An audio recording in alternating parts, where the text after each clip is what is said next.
Some quick notes for you about the computer technology scavenger hunt assignment.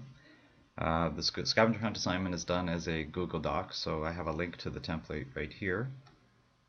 Okay, and an important note: if you've already done this assignment before, I've got some changes that will apply to you. Okay, so the first one is you can just recall your old assignment. You should be able to do a search for it in Google Docs and find it.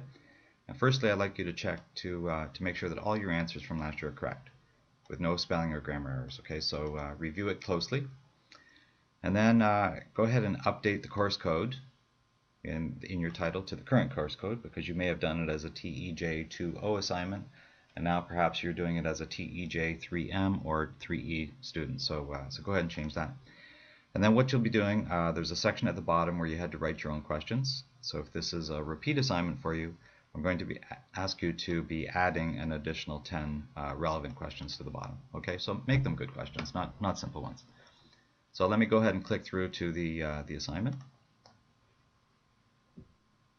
And you'll see that similar to other Google document templates that I have, there's some instructions to remind you that you have to make a copy of the document.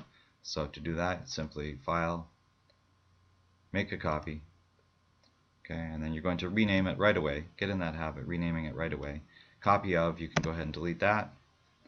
Full name, you would go ahead and replace that with your full name, and of course course code is going to be one of TEJ2O, TEJ3M, or TEJ3E, depending on which class you're in.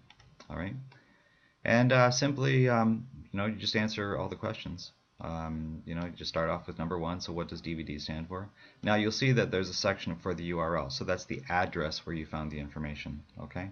So this of course means that you can use Google to find your answers. But when you do put your answers, like it reminds you here, all your answers have to be in proper sentences. Okay, using your own words. So you can't be copying and pasting information from Wikipedia, for instance, right?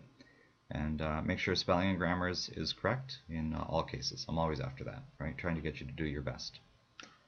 Down at the bottom of the assignment, after, let's see here, after the first 30 questions, you'll find that there's 5 blank templates here, or 5 blank areas where you would actually write your own questions. So make them good, relevant questions, all right? Not really simple ones.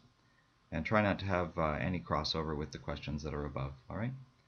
And thanks and good luck.